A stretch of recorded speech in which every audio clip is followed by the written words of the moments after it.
Hello friends, എല്ലാവർക്കും പുതിയൊരു വീഡിയോയിലേക്ക് സ്വാഗതം. അപ്പോൾ കല്യാണത്തിന് ശേഷം ഞാൻ വീഡിയോസൊക്കെ ഇടുന്നത് വളരെ കുറവായിരുന്നു. അപ്പോൾ കല്യാണം കഴിഞ്ഞിട്ടുള്ള തിരക്കുകളൊക്കെയാണ് ഇപ്പോഴും, അങ്ങനെയൊക്കെ തന്നെയാണ്. പക്ഷേ എങ്കിലും യൂട്യൂബിൽ ലൈവ് ആകണമെന്നുള്ളതാണ് വിചാരിക്കുന്നത്. അപ്പോൾ ഇന്ന് കുക്കിംഗ് റിലേറ്റഡ് ആയിട്ടുള്ള വീഡിയോസൊന്നും അല്ല, ഞങ്ങളൊരു ഫാമിലി വ്ളോഗാണ്. അതായത് ഇവിടുത്തെ ചേച്ചിയും ചേട്ടനും ഒക്കെ കല്യാണം പ്രമാണിച്ചിട്ട് നാട്ടിൽ വന്നിട്ടുണ്ടായിരുന്നു. ഇനിയിപ്പോൾ അവരൊരു 2 ദിവസം കൂടി ഉള്ളവർ തിരിച്ചു പോകുവാണ്. അപ്പോൾ ഞങ്ങളെല്ലാവരും കൂടി ഒരു ഡിന്നറിന് ഒത്തുകൂടുവാണ്.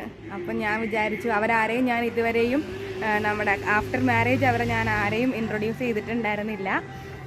അപ്പം എല്ലാവരെയും ഉൾക്കൊള്ളിച്ച് കൊണ്ടിട്ട് ഒരു വീഡിയോ എടുക്കാമെന്ന് വിചാരിച്ചു. അപ്പോൾ അതാണ് ഞാൻ ഇന്ന് നിങ്ങളെ കാണിച്ചു തരുന്നത്.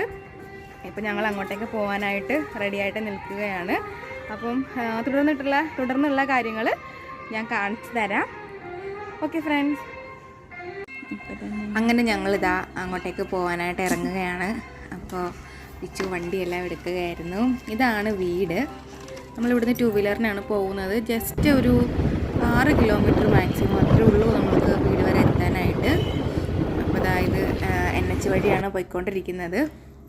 ഈ റൈറ്റ് സൈഡ് കാണുന്നത് റിലയൻസ് മാളാണ് കേട്ടോ. ആലപ്പുഴക്കാരുടെ റിലയൻസ് മാളാണ് റൈറ്റ് സൈഡിൽ കാണുന്നത്. ഞാനൊരു ആലപ്പുഴക്കാരി ആയിട്ട് പോലും 2 or 3 തവണയാണ് ഇവിടെ വന്നിട്ടുള്ളത്. നമുക്കപ്പോൾ ഇത് കഴിഞ്ഞിട്ടൊരു ഷോർട്ട് കട്ട് കയറി അധികം തിരക്കുകളൊന്നും ഇല്ലാത്ത ഒരു ഇട റോഡ് വഴിയാണ് നമ്മൾ പോകുന്നത്. ഇതുവഴി പോകുമ്പോഴത്തേക്കും ഒരു സ്ഥലം കാണിച്ചു തരാം.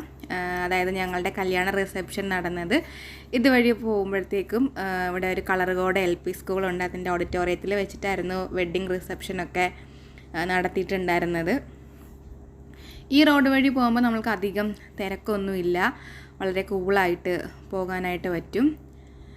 ഇവിടുന്ന് ലെഫ്റ്റിലേക്ക് പോകുമ്പോഴാണ് കളർകോട് LP സ്കൂള്. അവിടെയായിരുന്നു, ആ സ്കൂൾ ഓഡിറ്റോറിയത്തിൽ വെച്ചിട്ടായിരുന്നു ഞങ്ങളുടെ കല്യാണ റിസപ്ഷൻ നടത്തിയിരുന്നത്. ഈ ഒരു ക്ഷേത്രക്കുളം കണ്ടോ, ഇത് കളർകോട് മഹാദേവ ക്ഷേത്രത്തിൻ്റെ ക്ഷേത്രക്കുളമാണ്. അത്യാവശ്യം വലിയൊരു ക്ഷേത്രക്കുളമായിരുന്നു അത്. കണ്ടോ, ഈ റോഡ് കണ്ടോ, അധികം തിരക്കുകളൊന്നുമില്ല, വളരെ കാമാൻകോയായിട്ട് നമ്മൾക്ക് പോകാം. അങ്ങനെ നമ്മൾ വീട്ടിലെത്തി. ഇതാണ് ലക്ഷ്മി ചേച്ചിയുടെ വീട്. കല്യാണത്തിന് മുൻപ് തന്നെ എനിക്ക് എല്ലാവരെയും ഫോണിലൂടെയും അറിയാം, അതുപോലെ തന്നെ നേരിട്ടുമൊക്കെ കണ്ടിട്ടുണ്ടെങ്കിലും ഞാൻ ആദ്യമായിട്ടാണ് ഇവിടെ വരുന്നത്. അപ്പോൾ എനിക്ക് വീഡിയോസ് എല്ലാം ഷൂട്ട് ചെയ്തിന് തരുന്നത് വിച്ചുവാണ്. അങ്ങനെ നമ്മൾ വീടിനകത്തേക്ക് എത്തിയപ്പോഴത്തേക്കും ഇവിടുത്തെ 2 കുട്ടിക്കുരുപ്പുകൾ ഇവിടെ ഇരിപ്പുണ്ട്. ഒന്ന് ശ്രുതിലക്കുട്ടിയും പിന്നെ ശ്രയാൻവിയും. ശ്രുതിലക്കുട്ടിയെ എനിക്ക് തോന്നുന്നു ഞാൻ കല്യാണത്തിന് ശേഷമുള്ള ഗിഫ്റ്റൊക്കെ അൺബോക്സ് ചെയ്യുന്ന വീഡിയോസിൽ ശ്രുതിലെ ഇൻട്രൊഡ്യൂസ് ചെയ്തിട്ടുണ്ടായിരുന്നു. ലക്ഷ്മി ചേച്ചിയുടെ മോളാണ്. കൂടെയുള്ളത് ശ്രയാൻവി, ഇവിടുത്തെ ശ്രീരാജേട്ടൻ്റെ, അതായത് ലക്ഷ്മി ചേച്ചിയുടെ ഹസ്ബൻഡാണ് ശ്രീരാജേട്ടൻ. ശ്രീരാജേട്ടൻ്റെ അനിയൻ്റെ മോളാണ് ശ്രയാൻവി. ആ കൈ കാണിച്ചതാണ് ശ്രീരാജേട്ടൻ. പിന്നെ ഈ പച്ച കളറിലെ നൈറ്റ് ഇട്ടിരിക്കുന്ന ആളാണ് ലക്ഷ്മി ചേച്ചി. പിന്നെ ഞാനും അമ്മയും ഒക്കെ ഇവിടെ ഇരുന്ന് സംസാരിക്കുകയായിരുന്നു. തൊട്ടടുത്ത് ഇരിക്കുന്ന ആളാണ് ഇവിടുത്തെ മമ്മി, അതായത് ശ്രീരാജേട്ടൻ്റെയൊക്കെ അമ്മ. എല്ലാവരും മമ്മി എന്നാണ് വിളിക്കുന്നത്. അപ്പോൾ ശ്രുതിലുവും ശ്രയാൻവിയും അവിടെ ഇരുന്ന് ഗെയിം കാണുകയോ അങ്ങനെ എന്തൊക്കെ ചെയ്യുകയാണ്. ശ്രയാൻവി ആണെങ്കിൽ വീഡിയോ എടുക്കുന്നത് കൊണ്ട് മുഖം മാക്സിമം കയ്യിലുള്ള ബലൂൺ വെച്ചിട്ട് മുഖം മറച്ചു പിടിക്കാനായിട്ട് നോക്കുകയാണ്. എന്നെ ഫസ്റ്റ് ടൈം കാണുന്നത് കൊണ്ട് തന്നെ ചെറിയ രീതിയിലുള്ള ചമ്മലൊക്കെ ശ്രേയുനുണ്ടായിരുന്നു. അതിനുശേഷം പിന്നീട് അവിടുത്തെ അച്ചായി, അതായത് ശ്രീരാജേട്ടൻ്റെയൊക്കെ അച്ഛൻ, ഞാൻ വഴിയെ കാണിച്ചു തരാം. അച്ചായി എന്നോട് പറഞ്ഞു മുകളിൽ വിളക്ക് വെച്ചിട്ടുണ്ട്, അപ്പോൾ അതൊന്ന് അണച്ചിട്ട് വരാമോ എന്ന് ചോദിച്ചു. അപ്പം ഞാനും വിച്ചുവും കൂടി മുകളിലേക്ക് പോയതാണ്. വളരെ എന്താ പറയുക, എനിക്ക് ആ വീട്ടിൽ ഏറ്റവും കൂടുതൽ ഇഷ്ടപ്പെട്ട ഒരു സ്ഥലമായിരുന്നു അത്. അടിപൊളി നല്ലൊരു പൂജാമുറിയായിരുന്നു അത്. ഒത്തിരി അനക്കങ്ങളൊന്നുമില്ലാതെ വളരെ ശാന്തമായിട്ടുള്ള ഒരു ഒതുങ്ങിയ സ്ഥലത്തേക്ക് ആണ് ആ ഒരു പൂജാമുറി എല്ലാവരും സെറ്റ് ചെയ്തിട്ടുണ്ടായിരുന്നത് വീട്ടിൽ. വളരെ എന്താ പറയുക, ഒരുപാട് എനിക്ക് ഇഷ്ടപ്പെട്ടു അവിടെ. അപ്പം വിളക്കെല്ലാം നമ്മൾ അണച്ചിട്ട് പിന്നീട് വീണ്ടും തിരികെ താഴേക്ക് തന്നെ വന്നു. അങ്ങനെ വിളക്കെല്ലാം അണച്ച് താഴേക്ക് സ്റ്റെയർ ഇറങ്ങി വരുമ്പോഴത്തേക്കുമാണ് കുറച്ച് ഫാമിലി ഫോട്ടോസ് അവിടെ കണ്ടത്. ശ്രുതിലുവിൻ്റെയും ശ്രയാൻവിയുടെയും അതുപോലെ തന്നെ അച്ചായിയുടെയും മമ്മിയുടെയും ഒക്കെ ഫോട്ടോ. അച്ചായി എക്സ് മിലിറ്ററി ആണ്. അപ്പം വർക്കിംഗ് ടൈമിലൊക്കെ ഉണ്ടായിരുന്ന ആ സമയത്തെ കുറച്ച് ഫോട്ടോസൊക്കെയാണ് അവിടെ വെച്ചിട്ടുള്ളത്.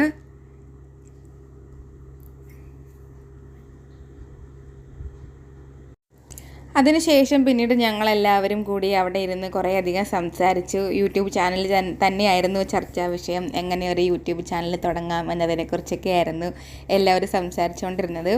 എൻ്റെ തൊട്ടടുത്ത് ഒരു നീല കളറിലെ സാരി എടുത്തിട്ടിരിക്കുന്നതാണ് മോളമാമ, ധന്യ ചേച്ചിയുടെ അമ്മയാണ്. ധന്യ ചേച്ചി ആരാണെന്ന് വെച്ചാൽ ശ്രീരാജേട്ടൻ്റെ അനിയൻ്റെ വൈഫാണ്. അപ്പോൾ മോളമാമയുടെയൊക്കെ വീട് ആ ഒരു പുന്നമട കുട്ടനാടൻ ഏരിയയാണ്. അപ്പോൾ മോളമാമയ്ക്ക് ഒരു ചാനൽ തുടങ്ങിയാലോ എന്നൊക്കെ ഒരു ആഗ്രഹം പറഞ്ഞ് അങ്ങനെ ഞങ്ങൾ അതിനെപ്പറ്റി സംസാരിച്ചുകൊണ്ടിരിക്കുകയായിരുന്നു. അതേപോലെ അമ്മയെ എല്ലാവർക്കും അറിയാമെന്ന് വിചാരിക്കുന്നു. മോളമാമയുടെ തൊട്ടടുത്ത് മഞ്ഞ കളറിലെ സാരി എടുത്തിട്ടുള്ളതാണ് അമ്മ. അതുപോലെ തന്നെ ആ ബ്രൗൺ കളറിലെ ടീഷർട്ട് ഇട്ടിരിക്കുന്നതാണ് അച്ചായി. ഞാൻ ഓരോരുത്തരെ ഇൻട്രൊഡ്യൂസ് ചെയ്യുകയാണ്. അപ്പോൾ അതിന് ശേഷം ഞങ്ങൾക്ക് ഫുഡൊക്കെ ഇവിടെ അറേഞ്ച് ചെയ്തിട്ടുണ്ടായിരുന്നു. അപ്പം ഞാൻ ജസ്റ്റ് കിച്ചൺ വരെ ഒന്ന് വന്ന് എന്തൊക്കെയാണ് ഫുഡൊക്കെ ഒന്ന് എത്തി നോക്കുകയാണ്.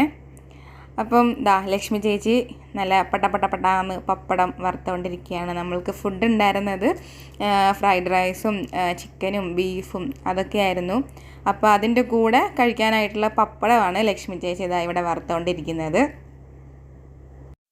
എല്ലാവരും കൂടിയുള്ള ഗെറ്റ് ടുഗദർ ആണെങ്കിൽ പോലും ശ്രീരാജേട്ടനും ലക്ഷ്മി ചേച്ചിയും പോകുന്നതിൻ്റേതായിട്ടുള്ള ചെറിയ വിഷമങ്ങൾ എല്ലാവർക്കും ഉണ്ടായിരുന്നു. അപ്പോൾ ഫുഡെല്ലാം ഇവിടെ സെറ്റായി. ചിക്കൻ റോസ്റ്റ് ഉണ്ടായിരുന്നു, അതേപോലെ സാലഡ് ഉണ്ടായിരുന്നു, പപ്പടം ഉണ്ടായിരുന്നു, പൈനാപ്പിൾ, അതേപോലെ ബീഫ് റോസ്റ്റ്. അങ്ങനെ വളരെ ഗ്രാൻഡായിട്ടുള്ള ഒരു ഡിന്നർ തന്നെയായിരുന്നു ഞങ്ങൾക്ക് വേണ്ടി അവർ ഒരുക്കിയിരുന്നത്. റൈസൊക്കെ കണ്ടോ, നല്ല ടേസ്റ്റി ആയിട്ടുള്ള ഫ്രൈഡ് റൈസൊക്കെ ആയിരുന്നു. അപ്പോൾ ഫുഡൊക്കെ എന്താണെന്ന് എത്തി നോക്കിയതിന് ശേഷം വീണ്ടും ഹാളിലേക്ക് വന്നു. അപ്പോൾ ഒരു ബ്ലൂ കളറിലെ ടീഷർട്ട് ഇട്ടിരുന്ന ആളാണ് ശ്രീരാജേട്ടൻ്റെ അനിയൻ പ്രിയരാജ്. പ്രിയൻ ചേട്ടൻ റിലയൻസ് മോളിലാണ് വർക്ക് ചെയ്യുന്നത്. അപ്പോൾ ശ്രുതിലപ്പനും ശ്രേയാൻവിയും കൂടി അവിടെ പടം വരെയും മേക്കപ്പും അങ്ങനെ ഭയങ്കര കളിയായിരുന്നു രണ്ടുപേരും കൂടി. എല്ലാവരും കൂടി ഒത്തുകൂടിയത് കൊണ്ട് തന്നെ കുഞ്ഞുങ്ങൾക്ക് വളരെയധികം സന്തോഷമായിരുന്നു. അപ്പോൾ ഞാൻ ആദ്യം വീഡിയോ എടുത്ത സമയത്ത് ശ്രേയു ആണെങ്കിൽ മടിച്ച് നിൽക്കുകയായിരുന്നു. ഇപ്പോൾ പിന്നെ വീഡിയോ എടുത്തപ്പം ജസ്റ്റ് ഒന്ന് നോക്കി, ചിരിച്ചൊന്നുമില്ല, ജസ്റ്റ് ഒന്ന് നോക്കി നിൽക്കുകയൊക്കെ ചെയ്തു. ആ സമയത്ത് കഴിക്കാനുള്ള ഫുഡെല്ലാം ഡൈനിങ് ടേബിളിൽ എടുത്ത് വെച്ചു. പിന്നെ എല്ലാവരും ഒരുമിച്ച് ഇരുന്നുള്ള ഫുഡ് കഴിപ്പും ഒക്കെ ആയിരുന്നു. എല്ലാവർക്കും കൂടി ഒരുമിച്ച് ഇരുന്ന് കഴിക്കാൻ പറ്റാത്തത് കൊണ്ട് തന്നെ ഞങ്ങൾ 2 സെക്ഷനായിട്ടാണ് ഫുഡ് കഴിക്കാനായിട്ട് ഇരുന്നത്. ആദ്യത്തെ സെക്ഷനിൽ എല്ലാവരും കഴിച്ചു തീർന്നിട്ടും ഞാൻ അവിടെ നിന്ന് എഴുന്നേറ്റിട്ടുണ്ടായിരുന്നില്ല. കാരണം ഞാൻ ഭയങ്കര സ്ലോ ആണ് ഫുഡ് കഴിക്കാനായിട്ട്. പിന്നെയാണെങ്കിലും എനിക്ക് ഭയങ്കര സ്പീഡിൽ കഴിക്കുന്നതിനെക്കാട്ടിലും നന്നായിട്ട് ആസ്വദിച്ച് കഴിക്കാനാണ് കൂടുതലിഷ്ടം. അപ്പോൾ ഫുഡ് കഴിക്കുന്നുണ്ട് ഞങ്ങൾ ഒരു സ്ഥലത്ത്. അപ്പോൾ ഇവിടെ കടുകുമണീസ് നിന്ന് ഡാൻസ് കളിക്കുന്നു. ഭയങ്കര ഡാൻസായിരുന്നു. ടി വിയിൽ സോങ് വെച്ചിട്ട് അതേ സ്റ്റെപ്സ് അതേപോലെ നോക്കി അനുകരിക്കുകയായിരുന്നു ശ്രേയാൻവിയും ശ്രുതിലുവിനെ ഡാൻസൊക്കെ പഠിക്കാനായിട്ട് ചേർത്തതാണ്. പക്ഷേ അവൾക്ക് എപ്പോഴും ഇത്തിരി ചുമയൊക്കെ വരുന്നത് കൊണ്ട് തൽക്കാലം ഞങ്ങളൊന്ന് ഗ്യാപ്പിട്ട് വെച്ചിരിക്കുകയാണ്. കണ്ടോ, ഡാൻസൊക്കെ കണ്ടോ, അടിപൊളി ഡാൻസ് അല്ലേ രണ്ടുപേരുടെയും. ഒരു സൈഡിൽ ഡാൻസ്, ഒരു സൈഡിൽ ഫുഡിങ് പരിപാടി ഇവിടെ പുരോഗമിച്ചുകൊണ്ടിരിക്കുന്നു. അങ്ങനെ എല്ലാവരും ഭക്ഷണമെല്ലാം കഴിച്ച് ഇനി വീട്ടിലേക്ക് തിരിച്ച് മടങ്ങുകയാണ്. അപ്പം മോളമാമ, അതായത് ധന്യ ചേച്ചിയുടെ അമ്മയും മോളമാമയും അശോകാച്ചനും തിരിച്ച് പോകുന്നത് കൊണ്ട് ശ്രേയാൻവി അവരെ വിടാതിരിക്കാൻ വേണ്ടിയിട്ട് മോളമാമയുടെ മടിയിൽ കയറിയിരിക്കുകയാണ്. ഭയങ്കര വഴക്കായിരുന്നു അവർ പോകുന്നത് കൊണ്ട്.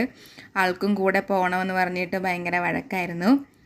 അപ്പോൾ തൊട്ടടുത്തിരിക്കുന്ന ആളാണ് അശോകാച്ചൻ, ധന്യ ചേച്ചിയുടെ അച്ഛൻ. അപ്പോൾ ഈ ഒരു കുട്ടി ഫാമിലി വ്ലോഗ് ഇവിടെ തൽക്കാലം അവസാനിപ്പിക്കുകയാണ്. അപ്പോൾ വീണ്ടും മറ്റൊരു വീഡിയോ ആയിട്ടൊക്കെ വരാം. അപ്പോൾ ആദ്യമായിട്ട് കാണുന്ന സബ്സ്ക്രൈബേഴ്സ് ചാനലൊന്ന് സബ്സ്ക്രൈബ് ചെയ്ത് സപ്പോർട്ട് ചെയ്യാൻ മറന്നു പോകരുതേ. അപ്പോൾ വീണ്ടും മറ്റൊരു വീഡിയോ ആയിട്ട് വരാം. അതുവരേക്കും എല്ലാവർക്കും tata, bye bye, see you friends.